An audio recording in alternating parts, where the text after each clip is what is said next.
Welcome, and another year, 2023, is almost at the end, but it has lots to learn from 2023, a lot of teachings, a lot of things. And I said, well, rather than me making my predictions and, going about something else which is not my, expert area, I'll rather get the people who are experts in their area. And today I would like to welcome Jarrod Kerr from Kiwi Bank, Chief Economist. He was there with us, and thank you once again for joining us. And Rahul Sen, who's an academician at AUT, professor, someone who teaches economy for a living. So you've got two top economists on their own sides. And we thought, let's do an inside versus outside perspective from the way of economy, from the way of how 2023 year was, how 2024 could be, and what impacts did all these changes have around us. And the most topical part would be taken in. But first of all, thank you, gentlemen.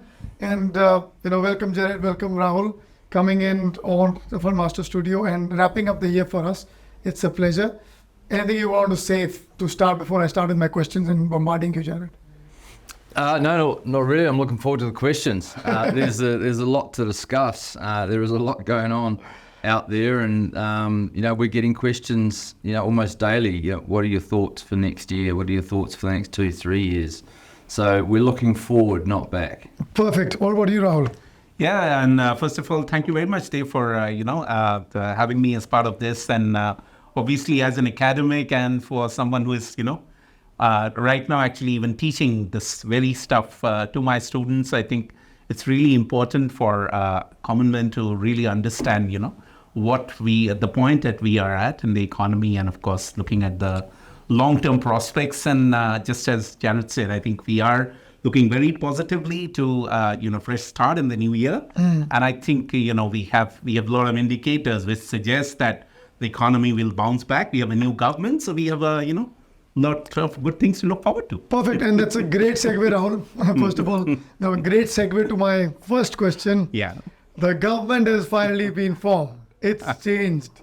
We've got a tricolored government, which is blue, black, and yellow and pink. I think 4 colors. Right? Act has got yellow and pink, if I'm correct.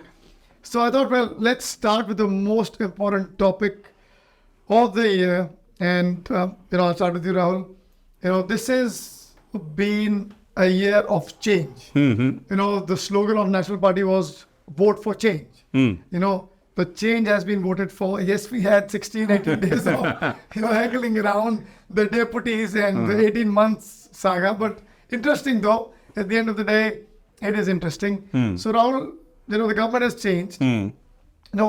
What did the outgoing government did? What were the things which have been there in terms of economy, and what do we expect that the new national-led government would do? That what changes do you think will be different from 2023 and 2024 will look like, according to you? Okay, that's a lot to cover through, but let me just start a bit backwards in terms of what the previous government achieved, and in what circumstances the previous government really had to enact some of those policies. So obviously, when the previous government was elected for the first term, then COVID hit us in 2020. And prior to that, clearly, it was a very unprecedented external shock. First of all, we need to understand that. And because it's an external shock, first of all, when we think about macroeconomic policy making, it comes as a surprise.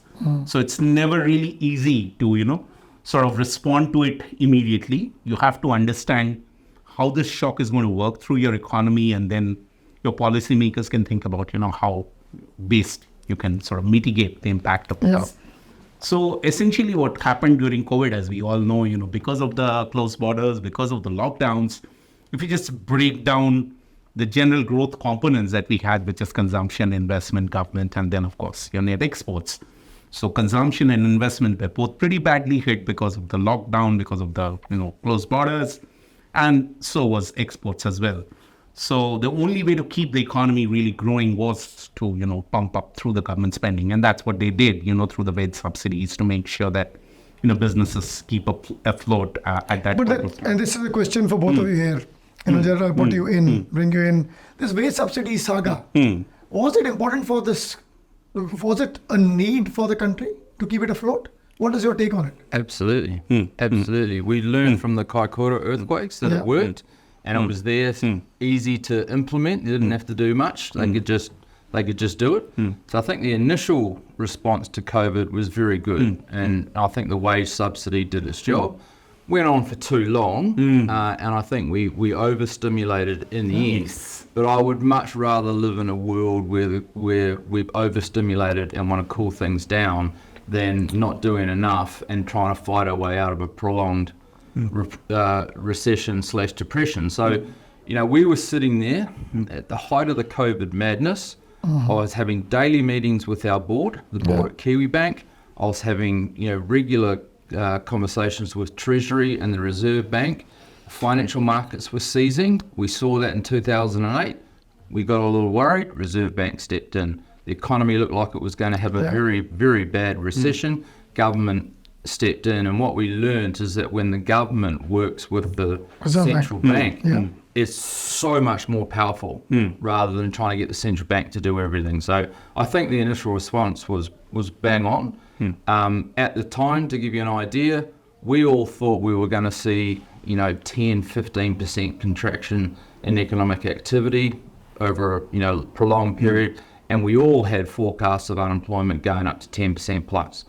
That we hadn't seen since the 90s. That leads to a massive increase in defaults. Banks put a lot of money aside expecting these defaults to come through. They didn't because of the response. Perfect. That is good. So the response was good. It helped the country. Yes, it was too long. But when you say that it was too long, at that time, when we were going through this recessionary period, or not a recession, but in COVID-19 situation, at that time there was also where they started the subsidies as well. Was this also a requirement for the businesses to stay afloat? I'd say so in parts, but probably one of the things that didn't actually get a lot of take up from the business community anyway. So it was a nice to have, but it won't go down as one of the policies that really helped.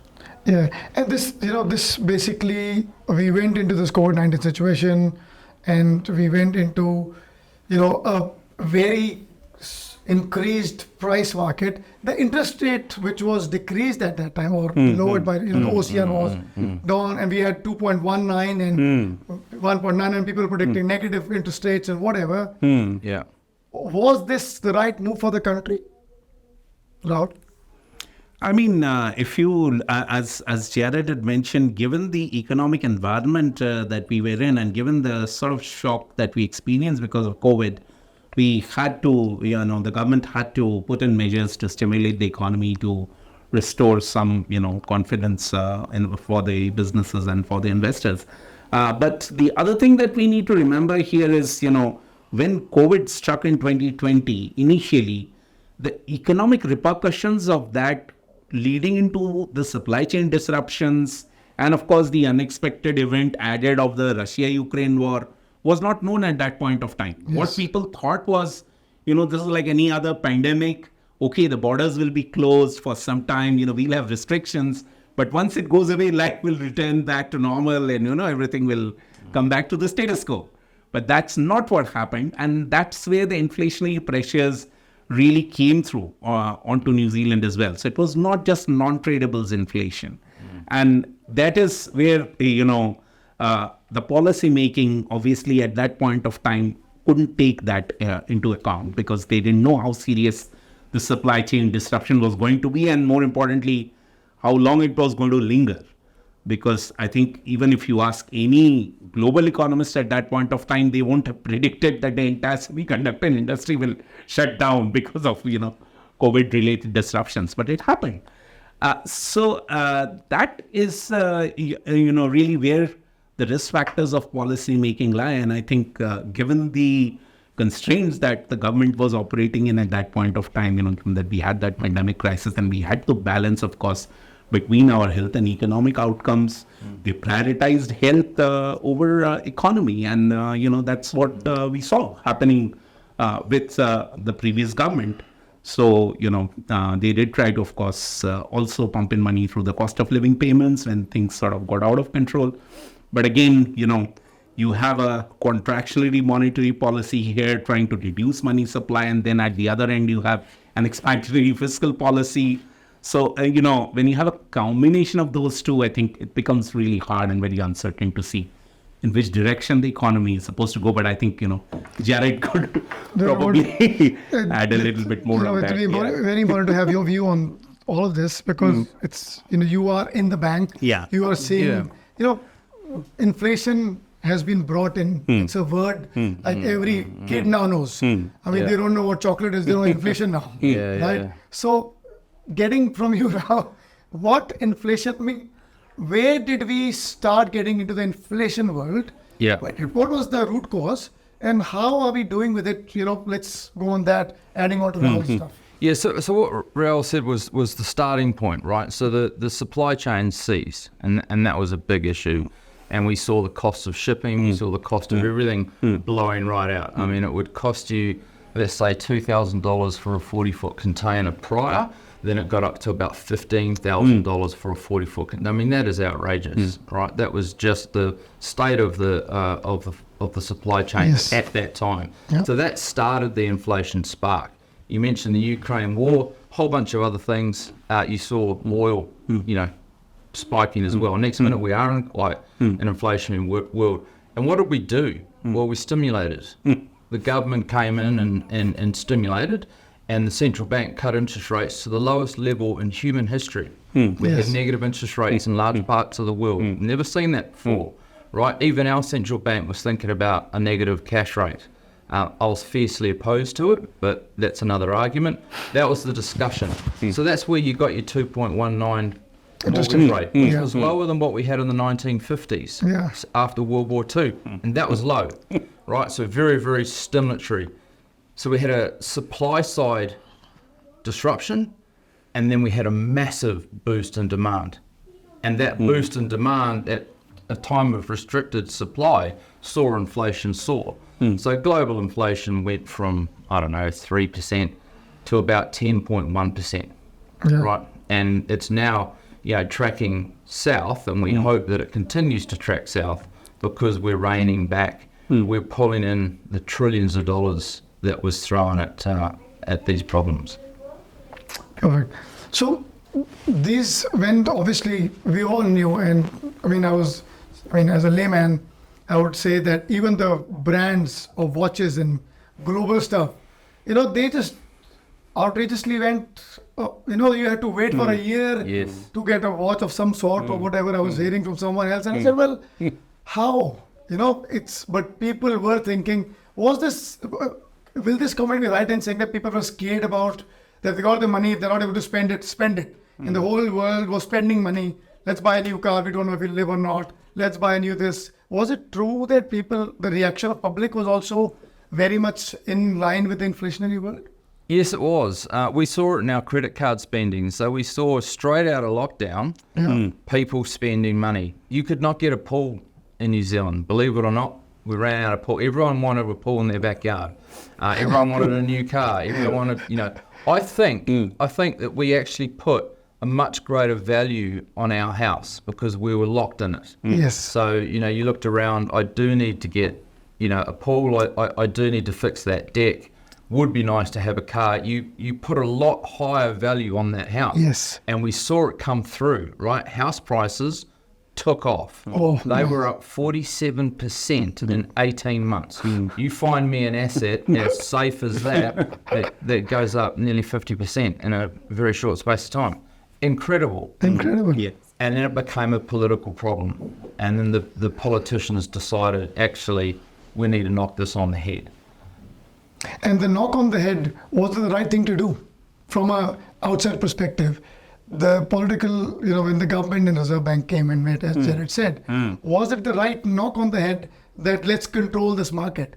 And to control this market, the OCR was increasing. And I was looking at the key bank metrics or the rates. We went from last year, from 7% to 8.50, right, in floating rate. The 1-year rate from 6.39 to 7.39 now. Yeah. And the 5-year, 4-year, 3-year rate is quite similar.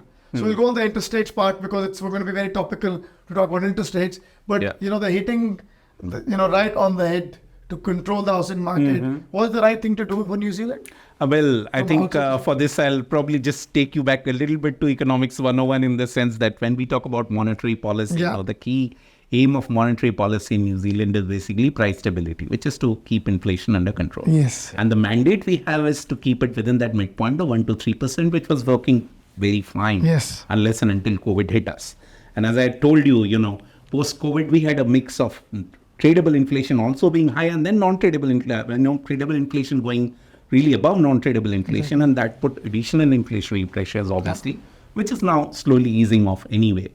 So the standard policy prescription for any economist when he looks at a situation, when you have, high inflationary pressure is you have to bring it down within that range of 1 to 3%. And the only way to do that is OCR as our monetary policy tool, because the way it works is, you increase OCR, and basically OCR is the rate that RBNZ is charging to all the banks within the system. So obviously automatically whatever you're going to borrow from the bank is going to become expensive. Yes. And that's basically the idea is to control money supply, because the more you are able to control the money supply in the economy, money supply having a direct relationship with inflation, if you can control the amount of money flow, it will automatically be able to reduce your inflation.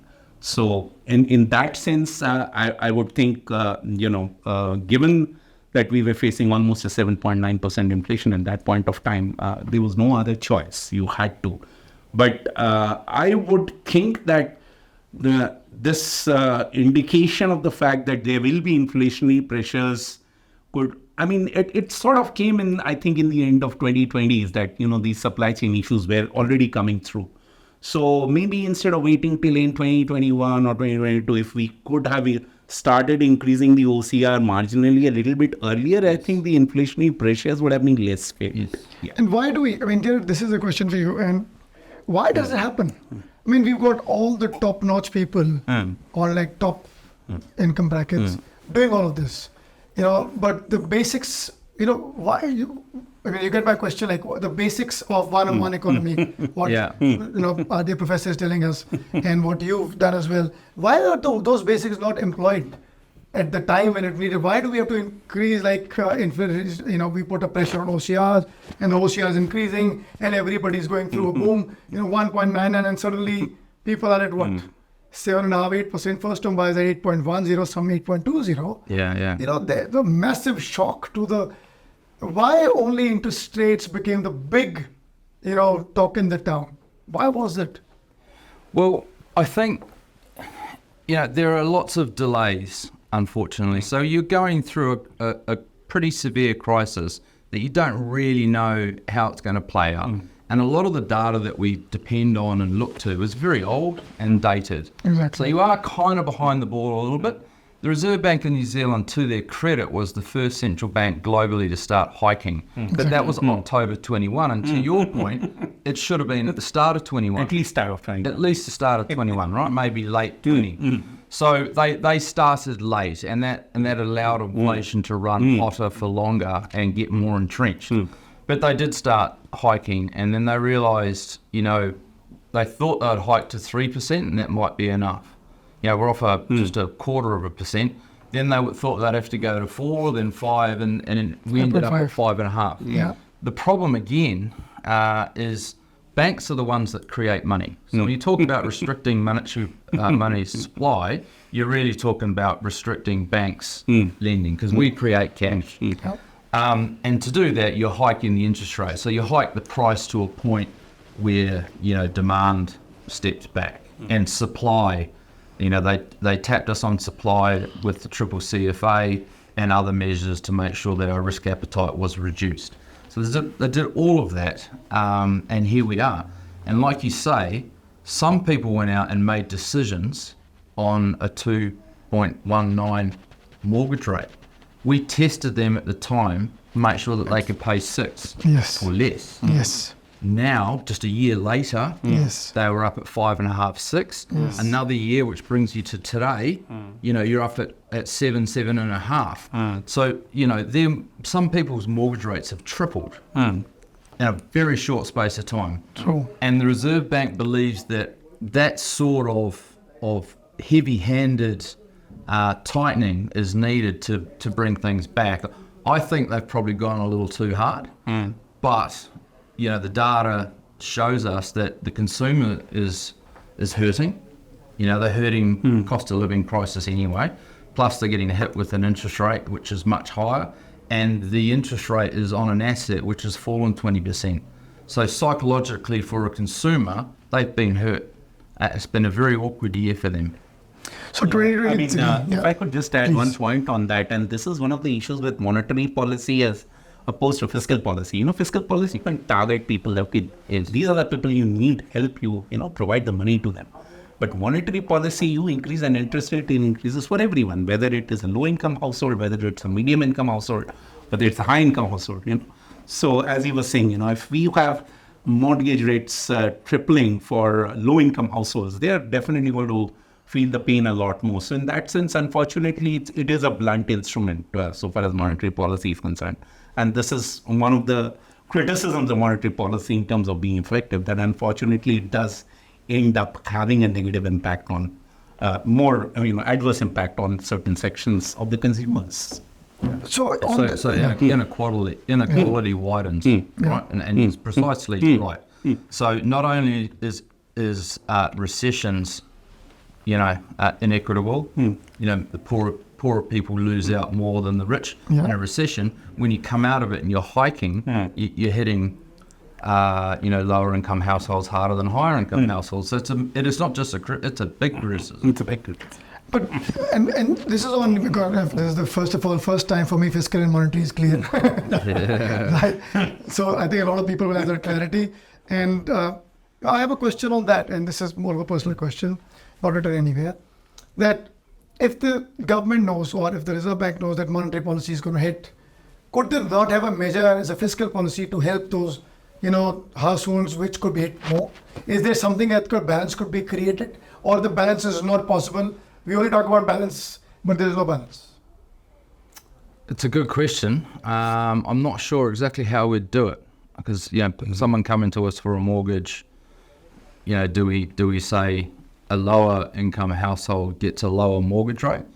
Unfortunately, the risk associated with a lower income household is higher than a higher income. So the risk associated with that, actually again points to a bit of inequality just on the risk. Yes. So speaking, I guess from a bank's perspective, it would be hard for us to come out and do that. I guess we could at the margins, but then wealthy people turn around and say, why charging us more? But see, that's what Robin Hood policy which Labour government used. Create the equality. Equality was their thing. Growth was later. Health became in. Yes. And as he said, from a bank's perspective, from a teacher's perspective or a common man perspective, what would you say? How could banks or the government or the Reserve Bank balance between monetary and fiscal? Is there some measure that could come in? I think first of all, we need to recognize that these two policies are the mandates of two very different institutions. So monetary policy is completely the mandate of RBNZ. Yes. And fiscal policy is completely the mandate of Ministry of Finance. And so far as fiscal policy is concerned, there can be a balanced budget approach within fiscal policy. Yes. But, because we obviously have RBNZ independent or working independent of the government here, monetary policy usually cannot be dictated by what the fiscal policy stance is. I mean, of course, it's up to the RBNZ economist to, think about how he expects those fiscal policy impacts to come through and what might be therefore done in terms of monetary policy if there is an inflationary impact coming. Because obviously, again, coming back to Standard Economics 101, if you have any expansionary fiscal policy, at least in the short to medium run, and I would say more in a medium run situation, you are more likely to stimulate the economy at the cost of some inflation pressures, and primarily due to the multiplier effect that it has on spending. So given that fact, I would say that monetary policy economists at RBNZ should be aware that, this policy is going to generate inflationary pressures.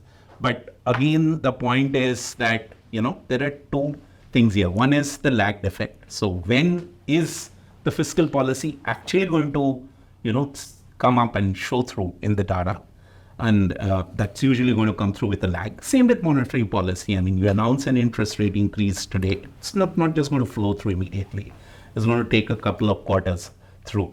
And as Jarrod has mentioned, I think one of the factors I believe for RBNZ was to also signal in terms of expectations that, look, we are really serious about getting this down to that 2%. So come what may, we are going to continue to increase to keep the expectations of the consumers and businesses that we want to get inflation somewhere close to that level. So macroeconomic policy making also has to adjust to those expectations. So when you are changing the expectations, then generally, the consumers will have to adjust their spending, and they will know that this is, how I have to plan out my spending or plan out my expenditure. So that's the role of expectations here is critically important. And again, as part of that, you have to get the forecast right. So if you have, all these uncertainties thrown in, sometimes those forecasts may just go out of the window, unfortunately. Jarrod could probably elaborate on some numbers. Yeah, absolutely. Yeah. I mean, we've been through extraordinary times. I mean, there's no such thing as normal, right? Yeah. I started in the early 2000s. There was 9/11. And we, various things like the global financial crisis. There was an earthquake. There's so many things that just throw forecasts out the window, right? And then I'm more of an interest rate strategist, and having interest rates go negative. No one predicted. Everyone said, academic papers said it's impossible. People will just hoard cash, blah blah. And there we go. We had $18 trillion of cash and assets with a negative yield. $18 trillion invested globally, just exceptional. So there's a lot of things that change, right? To your point, I think monetary policy, they're doing their thing, and they're very macro, right? And I think if we want to deal with inequality and certain social issues, it's a government role. They can get very surgical. They can say, here's $5 to you, and here's $10 to you, and here's 15 to me because I need it the most, right? They can actually do that. So I think, those sorts of policies have got to be done by the government. The fiscal. And that's where you said the government and, the Reserve Bank work together, right? And the working has to be, and in this kind of scenarios, I think, again, putting it out there that, the outgoing government could have basically put in some fiscal policy to help the households which would suffer more. Because as you said, the rich would still come in and the poor would probably get poorer kind of scenario. Yeah. But, interest rates has been it'll be a big topic for this year. Inflation as well. What did inflation do? What is inflation doing as of now? Does it come down from 7 and 9% to what today? It has. So the latest read is 5.6%. That's down from 6, which is down from 7.3. Amazing. That's a move in the right direction. But then you look at the United States, they've gone from 9.1 to 3. Wow. So, okay, they've had a proper one. China's running at 0 to minus 0.2. That's not a lot of inflation coming out of China. So it's very different around the world. But when you chart, all countries' inflation, they are heading in the right direction, but they are still miles away from mandates, and most mandates think 2 is about the run rate we should have. We're still well above that. We forecast inflation to be at about 4.7% end of this year. Psychologically, that's important. We go from 7 to 6 to 5 to 4. People's expectations get lowered along with that. We think we'll be at 3 by the middle of next year. And then hopefully, heading into 2025, we'll be at a more stable, 2 to 3% range, and that's job done from the Reserve Bank's point. And interest rates, what would be the impact of this 2% inflation rate to the interest rates? Will it be, this is something which everybody wants to hear from you guys, is that what will be the major impact on interest rates? Will it, when we discussed that in the last interview as well, Yeah. will it be around 5.5, 6 is a sweet spot? Yeah. People's expectation should be between, okay, maximum you can see 4.99, but between 4 to 6 or 4 to 7 is your sweet spot. Yeah. Get used to it, enjoy it. Is that the right thing to say? Yeah, I think so. I mean, people like me, look out 2 years and we're looking at where things will settle. But for most people who follow this, they just want to know what interest rates are doing in the next 3 months, right? So what's inflation doing in the next 3 months? Well, it's still well above the Reserve Bank's band. So they're going to keep their interest rate at 5.5%, and they'll keep it well into next year. If we're right and inflation does perform and get back within band, then the next move is a rate cut. And that will be very important for the outlook for New Zealand.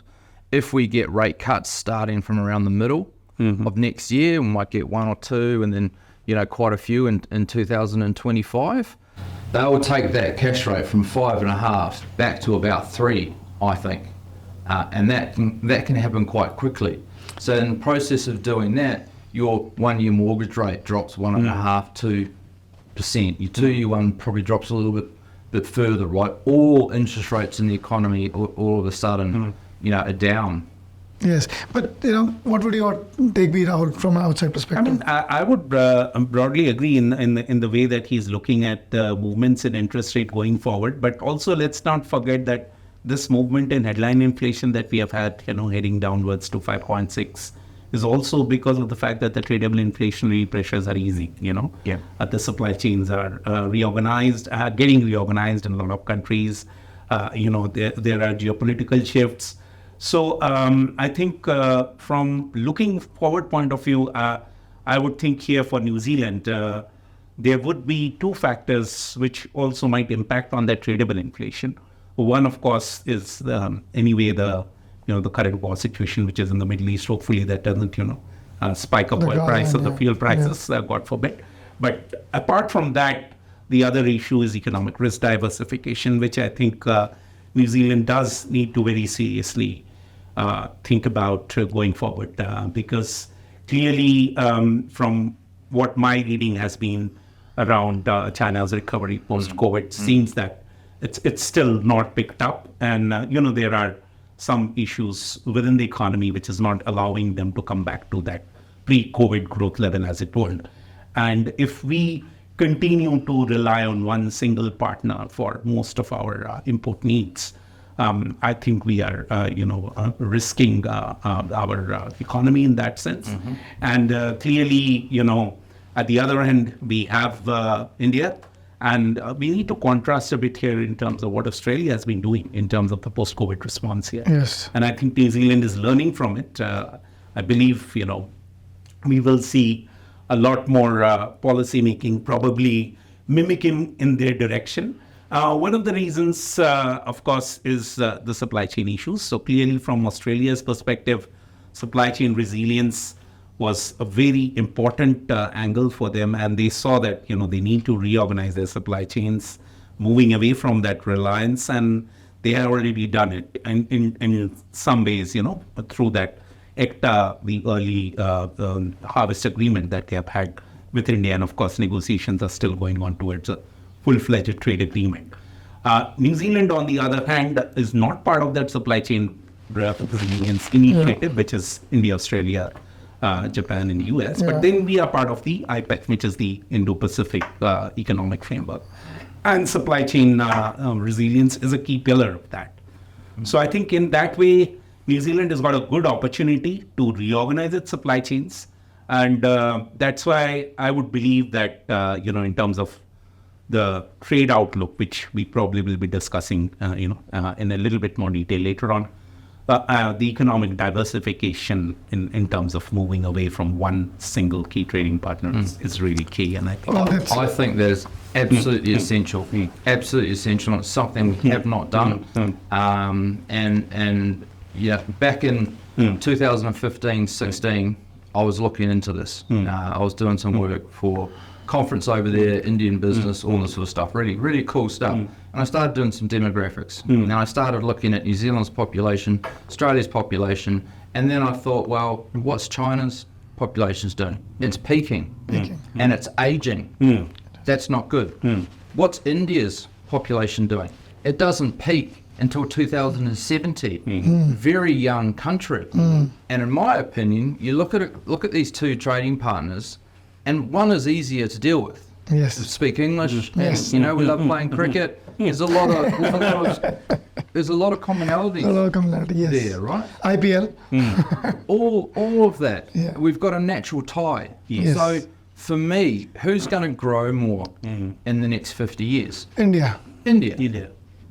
They're going to be our third, second largest trading partner in just a matter of time. Yes. We need to accelerate that process because we got found out in the COVID crisis through our supply chains going through China. Geez, when they cease, what other options do we have? Yeah, nothing. So we've actually got quite a few exporters as clients, and a lot of them are starting to diversify because of COVID. They learned. So one lady I was speaking to, she used to get her bottles from China. She now gets them from Thailand and China. Okay, and she's heavily weighted into Thailand. So she's actually diversified almost fully away from China. And it's like, you know what? I think every exporter, every importer should be thinking the same thing. It's not just One China. brand. That's easy. That was the last 20 years. What's the next 20 years? Well, actually, India is a big part of that. Philippines is a big part of Yeah, it. it is. Yes, Vietnam, all these places are a big part of it. Yeah, and that's when you guys have answered my next question anyways, because, our country is heavily reliant on the trade partners, the international trade. And, COVID did teach us a lot. And about, you were telling me that you met the minister as well this morning, and he was talking about that they have to accelerate talking to India because we are like a small baby. Like 5 million people versus 1 billion and over. So we need to keep on knocking at the door and say, hey, we exist, we want to do more with you. Yes. And that's what we want to do. We want to do more with you. Yeah. And that's where, diversification is the key. When you talk about interest rates as well. Last time we talked about diversification. Split your risk. Don't have just all eggs in one basket. Similarly, it applies to it applies to every segment. We say have different banks, not eggs in one basket. Similarly, New Zealand was banking only on China, all eggs in one basket. So I think from a layman perspective, why do I bring it out? Because for us, it's basic.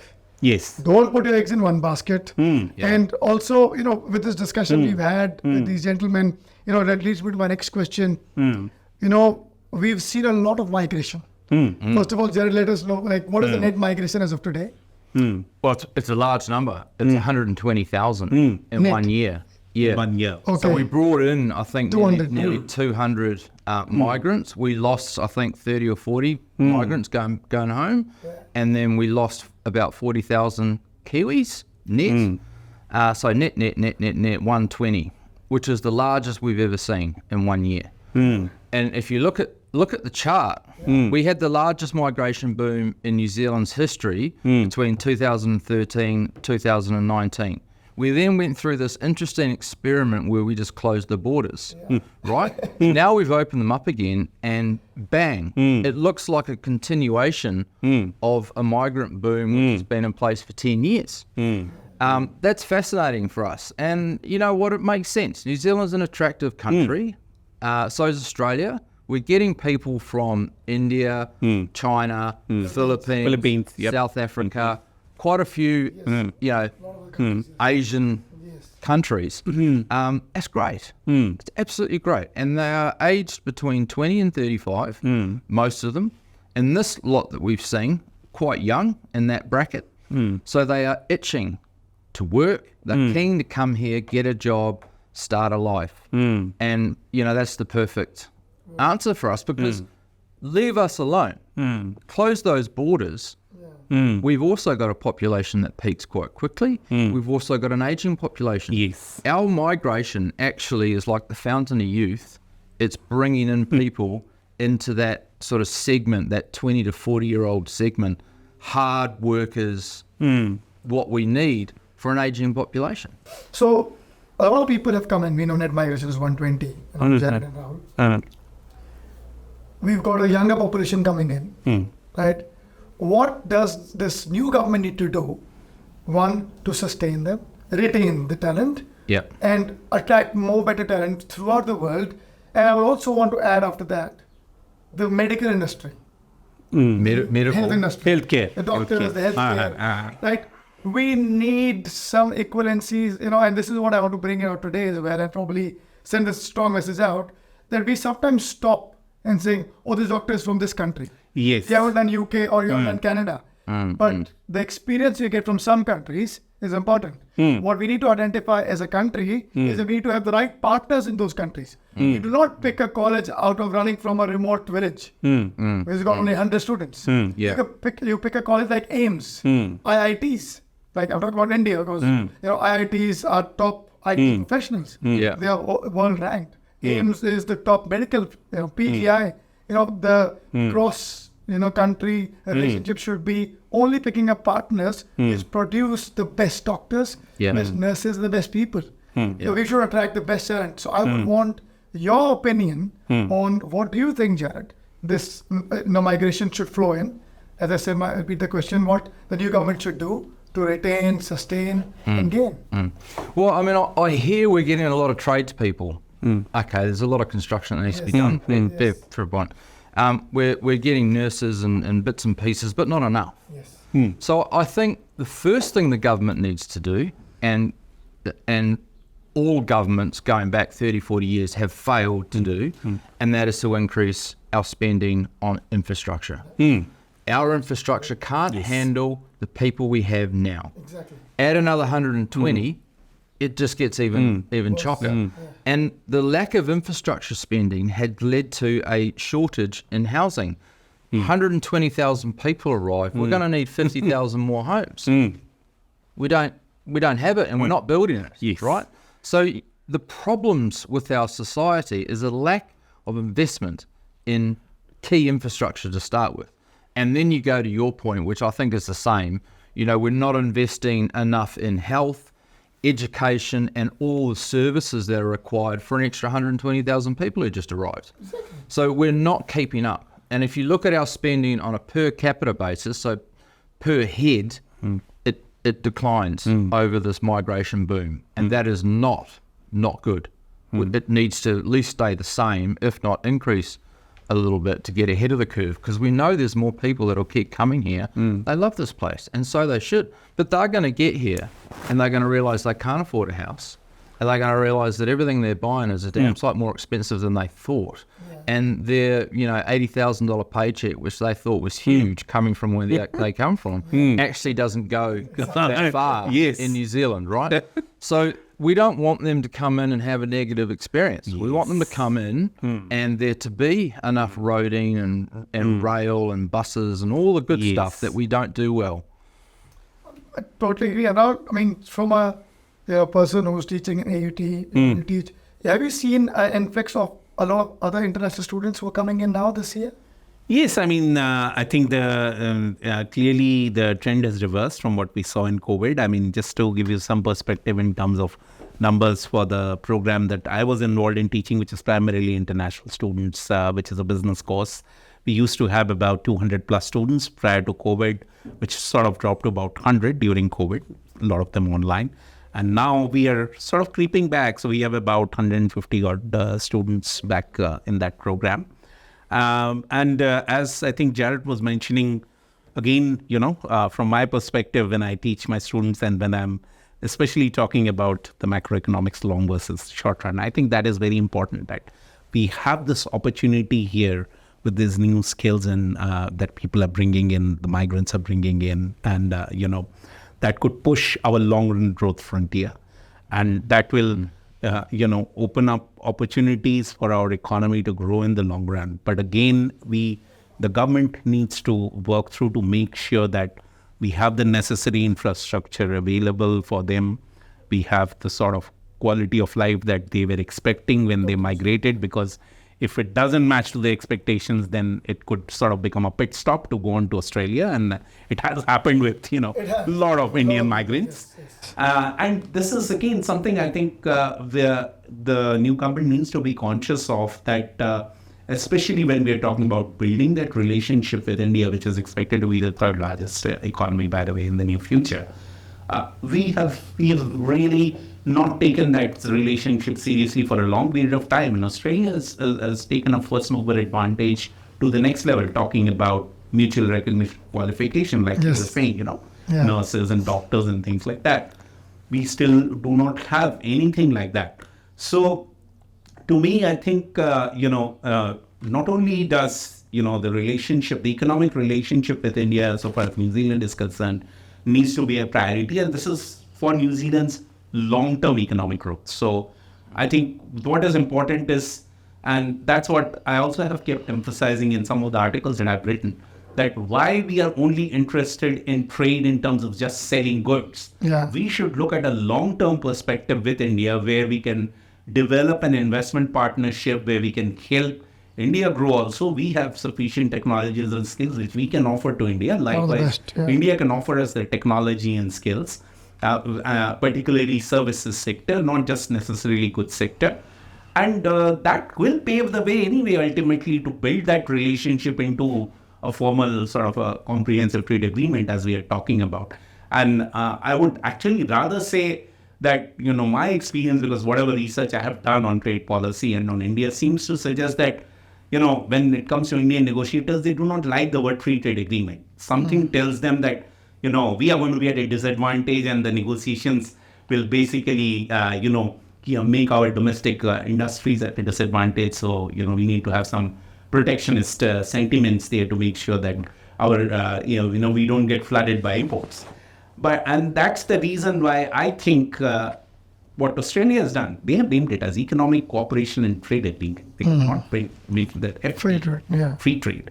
So I think, the new government needs to look at this in a little bit of a different, lanes, and in terms of a comprehensive economic partnership. I would say we should, in every debate where we are talking about India trade, we should talk about comprehensive economic partnership and not just a free trade deal. I think that will be seen as a very short-term approach so far as Indian businesses are concerned. So things that are happening, for example, with the kiwi fruit industry or with Raycon, which that was a wonderful news to know that, Raycon as a New Zealand company has contributed to India's space mission, including Chandrayaan-3 and probably the other upcoming space missions. But we are not, spreading that story enough. People are not really getting to know that how the success story is building up. The success story is building up with that long-term partnership. Exactly. It's not a one-off, relationship here. It's not a one-off. So I think we need to really focus on that. And if we can get that, coming back to the migration, I think we are going to get a lot more benefit out of these skilled migrants, which, come from countries like that, which bring those skills and technologies. So we cannot have a very, short-term focus here. I think we have a great opportunity from, the migrants as coming and addressing our skill shortages. And we really need to seriously think about, as you said, also about the qualifications, because I think in certain places there is clear room for having recognition of qualifications from certain countries which are pretty much at par with and pick up the most reputable and the a lot of places. Pick up the most reputable organizations. I mean, you can't partner with someone down the road. In here as well, we do partnerships locally. Let's not even say internationally. Let's look at New Zealand. We do partnerships, and we do partnerships people where we can gain. It's a mutual gain. And that's what it is. New Zealand is a country which offers so much the best lifestyle, the weather, the culture, the people. What we can offer at 5 million people, I think we stand, to a lot of big countries. It could be any game. It could be the Rugby World Cup, which, I mean, I still, I'm feeling why. But, the Cricket World Cup, anything. 5 million people produce the best people as well in sports. NFTs are in New Zealand. Right, and IT sector which we come from. So I think New Zealand has such skill. All you have to do is you have to just balance it out with a lot of good people, good resources of talent. I'm interested in your thoughts, Rahul, on why we failed for so long. I had a conversation. I think it was like 2015-16. It was someone in the Ministry of Foreign Affairs and Trade. I made a comment. Why don't we have a free trade agreement with India? And his answer was, we've been trying, and we can't get we can't get to the same level. We just can't get there. And now I learn that maybe we shouldn't be calling it a free trade agreement. It should be comprehensive. So how much of it is us blundering on our side, and how much is it just the fact New Zealand's so small and India's probably like, we got bigger fish? I think one of the key challenges so far as the New Zealand-India trade relationship is concerned is always with dairy, because unlike other trading partners, New Zealand is selling like minuscule dairy exports to India. Yes. And that has been the sticking point essentially even when, the trade negotiations were discussed. And I think from New Zealand's perspective, we can understand, our comparative advantages in dairy. We have been, wherever we negotiate FTAs, we want to reduce dairy tariffs, phase tariffs over a period of time. So I think the same approach was adopted by the negotiators. But clearly, India is the largest producer of dairy. So, they might just feel threatened by the fact that, we have this, the major dairy producer competing with us. Although, obviously, the scale is very, very different. I wouldn't believe that there's a real threat in that sense, given the scale at which dairy operates. But I think it's more of the perception, that our farmers are going to get affected, because ultimately we are talking about dairy farmers in India. Exactly. And then it links with, all that political tangles. So that's why I think we need to have a negotiation with India which puts everything across on the table for the opportunity to go forward, and not just focus on, dairy or one particular product. I mean, I think one good way could be maybe we just start negotiating with the Indian government to just reduce the tariffs maybe on avocados. Exactly. Begin with apple, avocados, get started. And obviously, even apples for that matter. Yeah. A kiwi fruit. Yeah, because those are the industries where anyway, New Zealand is helping to increase the yield of apples and kiwi fruit now in India. So, it's a win-win, as you said, And that's the thing, we're helping you, so please. And the great thing is, the great thing is also on that, Jarrod, India also suffers or comes from a very big middle class. Yes. And then a class system, it's a high class. I think the 5 million people we have and produce we have will only should be targeted on the consumption of the top part, because it's made in New Zealand. Yes. That brand carries a lot of value. I mean, I'm not a negotiator, neither are we, all of us. And I think I'll just get you back to our life here of where we are.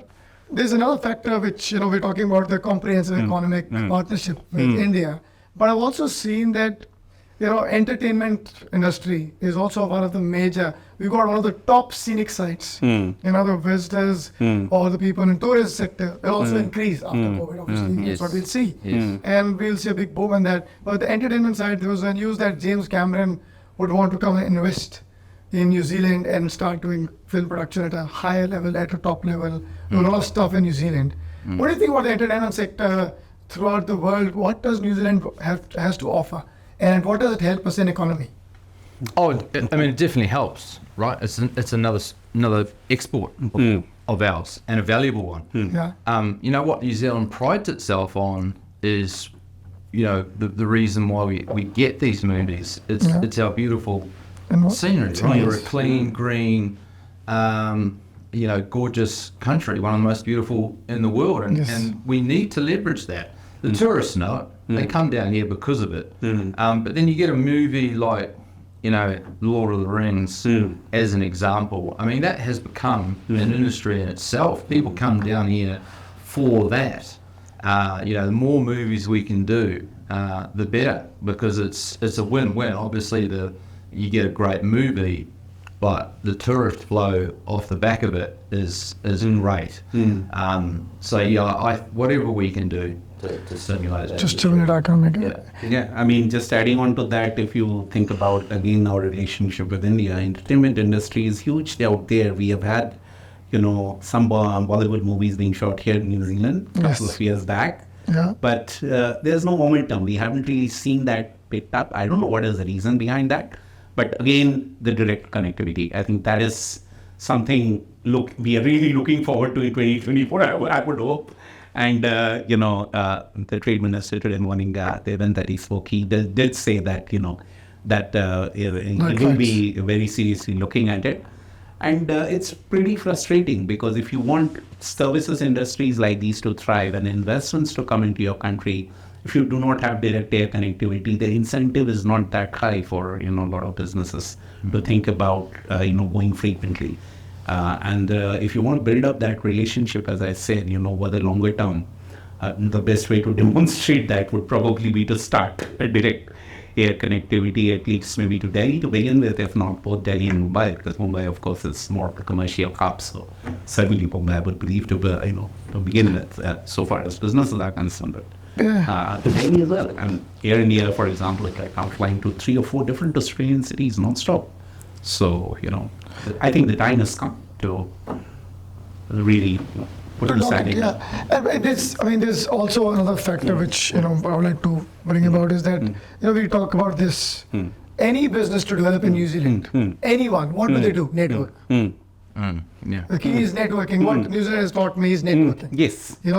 Networking, people connections, talking, asking the question is what we get taught in New Zealand, right? Yes. And that's what my biggest learning has been. And what New Zealanders have to do as our team, or I'm not an advisor, but they have to network with India. If you're networking with India, that's what everybody wants networks, right? And if you got the best clean country, everything going well for it, you would want to get connected. 5 million is way stronger than 50 million. Right? We've got that capacity. So, I'll start becoming a nationalist. I got, I just take it back. Okay, bring it back to New Zealand, right? Our property market, that's what we do, mortgage broking, if one master. So, property market, interest rates. So, let's do a, wrap up of 2023. And I'll ask you both, questions. Yeah. What did 2023 do for cost of living, Jarrod? It got worse as we entered the year. And it's starting to get a little bit better. So inflation's coming down, wages are rising. So I think next year we won't be talking as much about the cost of living crisis. Hopefully we will have rebalanced a bit next year, but it's still a problem. Inflation's still running above 5%. People's wages are kind of near there, but it's not. It is a painful process, and it's different. Poorer households are spending even more as a percentage of their income on essentials than wealthier households, and it's that cost of essentials that people are having to spend money on that is really hurting people. So outside of that, there's obviously a confidence impact there, but outside of that, we had interest rates rise to 5.5%. We've seen mortgage rates rise up until very recently. That is feeding through to the housing markets, feeding through to the household, budgets being squeezed. There is a lot that happened this year that I would classify as really quite awkward from an economic perspective. Next year it should get better. So I'm hoping that if we're having this chat this time next year, we'll see mortgage rates 2% lower. So 7.5 becomes 5.5. And I think that would be a good reinforcement for a housing market that's already recovering. And people are saying, I've seen a trend of people fixing for 12 months. Yes. Because everybody's reading. And the interesting piece, and I so love it, that everybody's getting educated on one side, which is cost of living, interest rates, housing market. Well, that's the only topic we have in New Zealand. And that's the best topic. So as per you, 2023, we saw higher cost of living, higher interest rates. Property market moved a little bit up, but the prices, do you think the prices came up in 2023 from 2022? Officially, they will have fallen over the year, but they bottomed in May. And we've seen a few months now where we've seen some small gains. October was pretty flat, but I think that those small gains will continue into next year. So we're not going to get a big year next year. I think we'll get a year of, say, 5%, maybe 6%. House price growth. That'd actually be a pretty good outcome as far as I'm concerned. The market would have rebalanced, and we would have seen a bit more activity and better pricing. Positive stuff. What about your take on cost of living, interest rates, housing market? What did you classify 2023, And what do you think about 2024? What would be the best? Okay, so I mean, of course, I concur with Jarrod that it did began with a pretty bad note so far as the cost of living crisis was concerned, and it looks like it is certainly easing with the numbers that we have seen. So I think over this year, also talking about expectations, I think it has fed into the consumer's mind that this is not something which is going to change overnight. We will have to readjust our expectations in terms of the interest rates that we are fixing. As you said, 1 year, as people has come into their mind that it will take at least a year before we come anywhere near that point where interest rates sort of even at least go back by a few percentage points for that matter. Yeah. So, which is a good thing, because when consumers' expectations get embedded, the policy is likely to be more effective. So that is actually really, really good, I would say, in that sense. And it's great to see that our tradable inflationary pressures are easing. And that's really also helping us to, get more get supply chain down towards the, get downwards on the inflation track. And based on all the other stuff that we have discussed, I think obviously there are going to be impending risks to tradable inflation so far as New Zealand is concerned, being a small open economy. But being optimistic, I think we'll certainly end up at a lot better note if we do this, like as Jarrod said, end of next year.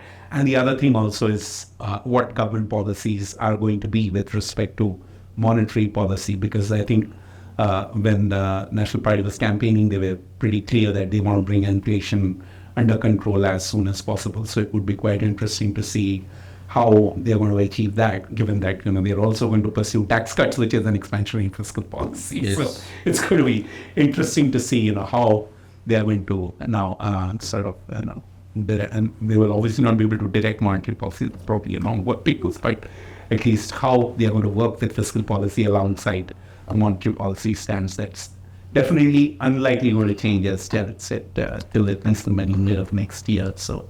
Perfect. So I believe that 2023 came with a lot of lessons we learned. 2024 looks like a positive outcome to stabilize where we are. And 25 could be somewhere we could start smiling a lot bit more.